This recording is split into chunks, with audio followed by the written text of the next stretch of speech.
The pursuit of United Nations Sustainable Development Goal 4 underscore a critical global challenge with ensuring inclusive and equitable quality education while highlighting the need for collaborative leadership across government, community and institutions. Globally, education is widely recognized as the ultimate cornerstone for poverty eradication, gender equality and sustainable economic growth, yet disparity in access and quality remain a persistent challenge worldwide. SDG4 aims to solve this by promoting lifelong learning opportunity for all by the year 2030. Achieving this target is a foundational prerequisite for any developing nation, serving as the primary driver for long-term socio-economic process.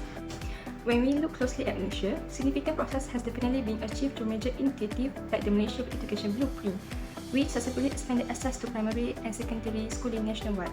However, beneath this national achievement lies a pressing structural challenges, which is the widening rural-urban education gap. Currently, urban centres benefit heavily from the advanced digital infrastructure, modern facility, and a high concentration of skilled educators. Conversely, our communities continue to struggle with limited resources, outdated learning environments, and highly restricted opportunity for lifelong learning. This imbalance not only undermines the inclusive intervention by SDG4, but it also actively threatens Malaysia's broader socio-economic development. Addressing this deep rural-urban divide requires a strategic, sustainable plan for education quality, one that is firmly rooted in collaborative leadership, strict institution accountability, and innovative resources distribution. To realize this vision, actionable policy intervention must be deployed to transform this marginalized rural learning environment into high-performing, digitally integrated institution. By bridging this education divide, we can secure a more equitable, fair, and sustainable socio-economic trajectory for the entire nation. My name is MAISARA, and now I will present about the goals and objectives of the SDG4, which is quality education. Our main goal is to reduce the educational disparity between students in rural and urban areas. Right now, students who live in the rural area do not have the same access to tools and technology as students who live in the urban area, which create a big gap in their education. As for that, the SDG4 aims to reduce this gap by providing equal access to quality education and digital learning resources for each student. In order to achieve this, we focus on three main objectives. The first objective is to enhance access to digital learning facilities and educational resources in rural areas. Digital learning has become increasingly important, especially during the COVID-19 pandemic, where online learning became a necessity. One of the strategic actions is the Rural Digital Learning Hub initiative. Through programs such as Pusat Internet Satu Malaysia, students who live in the rural communities can gain access to computers, internet services, educational materials that before this they may not be able. This helps bridge the digital divide between urban and rural communities. The second objective is to improve the quality of teaching and learning through technology integration and skill development initiative. Technology can make learning more interactive, engaging, and effective when they use it properly. To support this objective, programs such as Apple Learning Coach program need to be implemented frequently to help teachers improve their digital teaching skills and integrate technology tools into their classroom. By equipping teachers with the right digital skill, we ensure that students will receive a more creative and effective learning experience. The third objective is to strengthen digital learning participation through access to appropriate devices. Having access in technology is essential for students to fully participate in modern education. Therefore, programs such as Smart Learning Device Support Scheme should be continued to ensure that students from low-income households have access to devices such as laptops, following the initiative programs such as Laptop Satu Malaysia programs. These devices help students to attend online classes, complete assignments, and improve their digital skills for their futures. Overall, these objectives work together to ensure students, regardless their background or location, receive the equal access to learning opportunities and quality education. Assalamualaikum and good day everyone. My name is NURMAISARAH SABRI, and today I will be presenting on stakeholder identification in Malaysia in relation to Sustainable Development Goal 4, which focus on ensuring inclusive and quality education for all. So, stakeholders are individuals, groups, or organizations that have an interest in or are affected by efforts to improve education. In Malaysia, several stakeholders play important roles in reducing the educational gap between rural and urban students. First, the primary stakeholder is the Ministry of Education Malaysia, or MOE. The Ministry of Education is responsible for developing, implementing, and monitoring educational policies throughout the country. It ensures that students have access to quality education regardless of where they live. The Ministry also provides educational resources, trained teachers, and infrastructure to schools. In addition, the Ministry of Education has introduced initiatives such as Malaysia Education Blueprint and the Digital Education Policy to improve learning opportunities and increase digital access, especially in rural areas. Through these efforts, the Ministry helps create a more inclusive and equitable education system. And next, the secondary stakeholders are the state education departments and district education office. These organizations play an important role in supporting the implementation of educational policies at the state and district level. They monitor school performance, provide guidance to teachers and school administrators, and ensures that educational standards are maintained. Furthermore, they act as a communication bridge between the Ministry of Education and schools. This helps ensure that information, policies, and educational programs are effectively delivered and implemented. Their support is essential in improving the quality of education and addressing challenges faced by schools in different regions. Lastly, an important role of stakeholders is non-governmental organizations or NGO. NGO complement government efforts by providing educational support, scholarships, digital learning resources, and community outreach programs. They often focus on helping students from disadvantaged backgrounds, especially those living in rural and underserved communities. For example, organizations such as Teach for Malaysia help by placing qualified teachers in schools that need additional support. Meanwhile, the Jeffrey Cheat Foundation contributes through scholarships, programs, and initiatives that promote inclusive education. These efforts help ensure that more students have access to learning opportunities and the resources needed to succeed. In conclusion, achieving SDG4 is quality education requires strong collaboration among all stakeholders. The Ministry of Education, State Education Departments, District Education Office, and NGOs each plays a unique role in improving educational access and quality. By working together, these stakeholders can help reduce the rural-urban education gap and ensure that every student in Malaysia has an equal opportunity to receive a quality education. And that's all from me. Thank you. Although this goal and objective are important, there are several barriers that may hinder its successful implementation. The first barrier is the limited financial and funding constraint. Establishing digital learning center, purchasing devices, and provide training program all require substantial financial resources. In some cases, government and educational institutions may face budget limitation, make it difficult for them to implement this initiative on a large scale. This is because government also need to allocate funds for other important sectors such as infrastructure development and building renovation projects. Without sufficient funding, many PAD programs may be delayed or unable to reach all the target groups. The second barrier is unequal access to digital devices. While some students at home have personal laptop, tablet and internet connection, while some others, they don't have access to all of these essential tools. This issue is particularly common among students from low-income families and those who live in rural areas. As a result, they may struggle to fully participate in digital learning activities, which could affect their academic performance. The third barrier is low digital literacy among teachers and students. Digital literacy refers to the ability to use technology effectively and responsibly.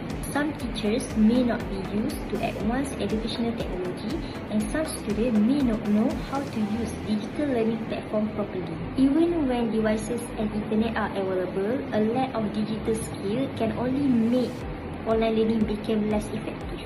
Therefore, continuous training and support are essential to help both students and teachers to adapt with the technology changes. Now, I will discuss the leadership roles in achieving Sustainable Development Goal 4, which focus on ensuring quality and inclusive education for all.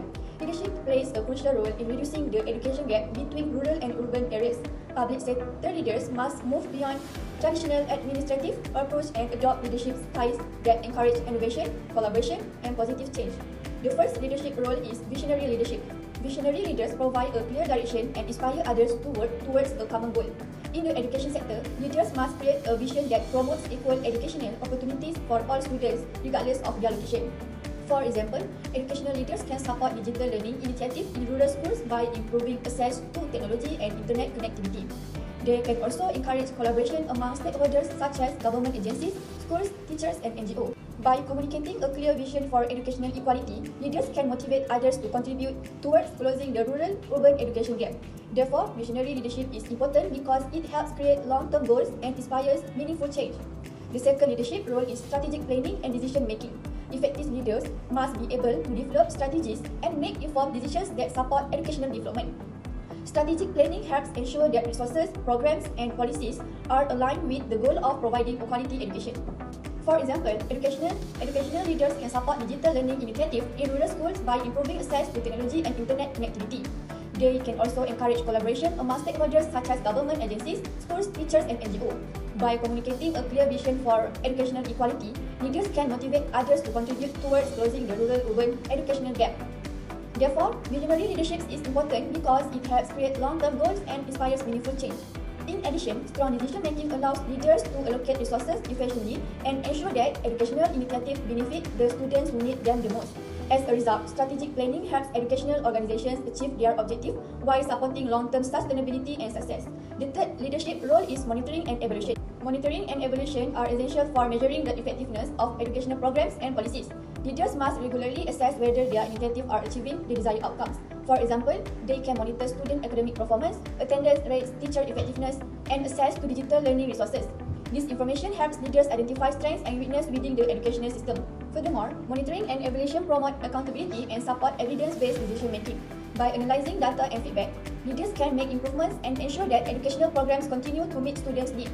Ultimately, effective monitoring helps ensure that efforts to reduce educational inequality remain on track and produce positively results. In conclusion, leadership is a key factor in achieving SDG4. Through visionary leadership, strategic planning and decision-making, and effective monitoring and evaluation, leaders can create a more inclusive and equitable education system. This leadership's role helps ensure that all students, whether in rural or urban areas, have access to quality education and equal opportunities for success. That's all from me. Thank you. So first, I will explain the advantages of the strategic sustainability plan. One advantage is that it helps reduce the education gap between rural and urban students. Students in rural areas often have fewer facilities and learning resources. Through this plan, they can get better access to education and equal opportunities to succeed. So, another advantage is improving access to quality education. The plan focuses on better school facilities, internet access, and educational resources. This can help students learn more effectively and improve their academic performance. Besides that, the plan supports long-term development. Better education can help students gain knowledge and skills, leading to better job opportunities and improving their quality of life in the future. I will discuss the disadvantage of the plan. The first disadvantage is the high cost of implementation. Building infrastructure, providing technology, and training teachers require a large amount of money. Continuous funding is also needed to maintain these improvements. Another advantage is that the plan depends on many stakeholders. The government, schools, teachers, communities, and NGOs all need to work together. If some parties do not fully support the plan, its effectiveness may be reduced. In addition, the results may take a long time to be seen. Educational improvements usually happen slowly, so it may take several years before significant change can be achieved. Lastly, I will explain the challenges of the plan. One challenge is the shortage of qualified teachers in rural areas. Many teachers prefer to work in urban schools because of better facilities and opportunities. Another challenge is poor infrastructure in some rural schools. Problems such as weak internet connection, outdated facilities, and limited teaching equipment can affect learning. The final challenge is limited resources and low student motivation. Some rural schools lack libraries, laboratories, and other learning facilities. At the same time, students may face socio-economic difficulties that affect their academic performance and interest in learning. So, overall, the plan has many benefits, but its success depends on sufficient funding, stakeholder cooperation, and overcoming challenges in rural areas. Now, we will move to reflection of ethical responsibility, leadership commitment, and decision-making. The proposed strategic sustainability plan reflects important principles of ethical leadership and social responsibility. Educational inequality between rural and urban communities raises ethical concern as it limits opportunities for certain group of students based on their geographical locations. Next, from an ethical perspective, educational leaders have a responsibility to ensure that all students receive fair and equal access to quality education. This responsibility aligns with the principle of social justice, inclusiveness, and equity that underpin under the SDG4. The last one is stakeholder play a crucial role in closing gap of education, especially in decision-making process. The stakeholder that must involve are government, school administrators, educators, parents, community leaders, and also NGO. Collaborative leadership will increase the possibility of long-term success and reinforce accountability. For the example of decision-making and autonomy, it can be found by the establishment of a multi-stakeholder committee consisting of representatives from the Ministry of Education, local education authorities, school principal, teacher, community leaders and NGO. Other than that, schools should be granted a degree of autonomy in implementing the plan. For example, if a rural school facing internet connectivity issue, they may choose to adopt blended learning that combine offline learning materials with limited online resources. By this way, it enabling education leaders to respond more effectively to the diverse challenge faced by rural communities. To conclude, there are many things that need to be focused and require a systematic process to ensure that the sustainability development goals can be achieved. It includes from the initial process of setting the agenda, identifying the stakeholder and leadership roles, anticipate the potential barriers that might be occur, and also evaluate the pros and cons of the plan and also challenges. All of these steps are very important to follow and serve as a guideline so that every plan can be fully implemented. It also reduces the risk of failure. Therefore, the objective can be achieved and the quality of education can be improved in line with the Sustainability Development Goals Policy.